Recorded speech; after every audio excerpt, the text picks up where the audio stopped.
Obviously a disappointing blow at the end there. How do you assess the result and the performance? Disappointing first half and a disappointing end of the game.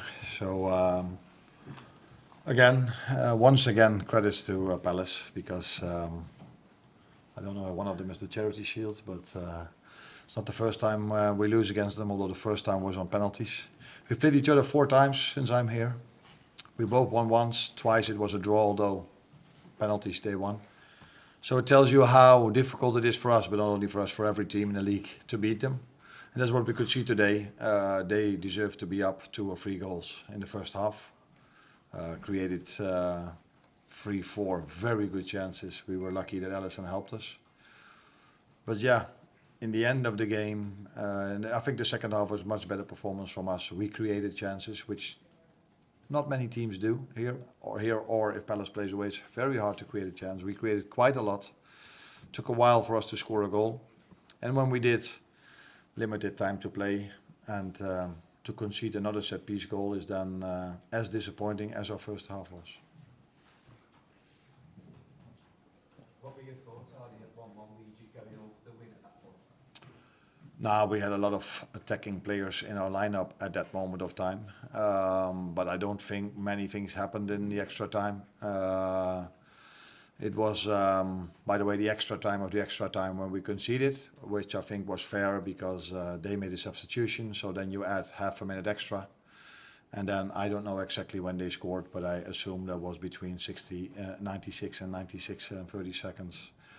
So yeah, then we can only blame ourselves by defending is the way we did. So one of our players decided to run out because he wanted to play a counter-attack, which was of no use because time was up. So it was only about defending. So yeah, maybe we were too offensively minded. Not we, one player was too offensively minded in that moment, which led to them scoring the winner, us losing the game. You conceded 2 goals from set pieces. Is that a big concern for you going forward? Nah, against Newcastle we conceded 2 set pieces. They were the only 2 chances they might have had in that game. Today they had more than only 2 set piece goals. Yeah, no, they didn't score more, but they had chances from open play, from transition.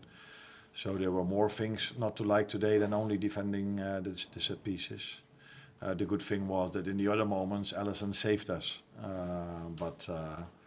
Palace have a few threats. Set pieces are one of them, but counter-attack and balls in behind are the number 2 and 3.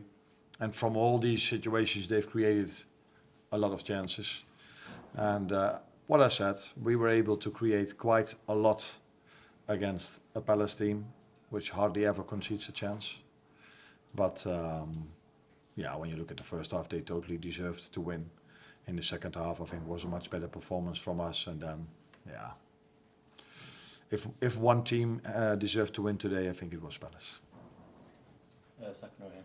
You mentioned before yesterday that playing Isak for 90 minutes wouldn't have been smart. He obviously played it at 84 today. What did you make of the performance and how do you look at that? Yeah, that had a lot to do with the low intensity of the game. If you face a low block, 10 players in and around their own 18-yard box, when they have to do build up, the goalkeeper takes a little bit of time before he kicks it long. Yeah, then there's hardly any intensity in the game. So in a more open game where both teams want to press high and want to do build up, and you have to run a lot as a 9 to press the other team, yeah, then you might not play him for 84. But in a game like this, which was low tempo, I think I can say that, with some bursts of counter attacks from them. But there your number 9 is mainly not so involved in. He was close to a goal. He was very honest to stay on his feet. He got a little bit of a shirt pull. And that's why he was unbalanced when he had to shoot. And that maybe was just enough. So smart foul. Foul, not a foul, but smart little push to get him unbalanced. But he came closer and closer to a goal. But in the end, he didn't score.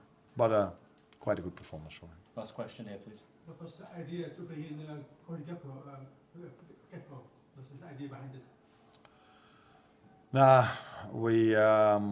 We wanted to overload the midfield with Florian Wirtz in the first half.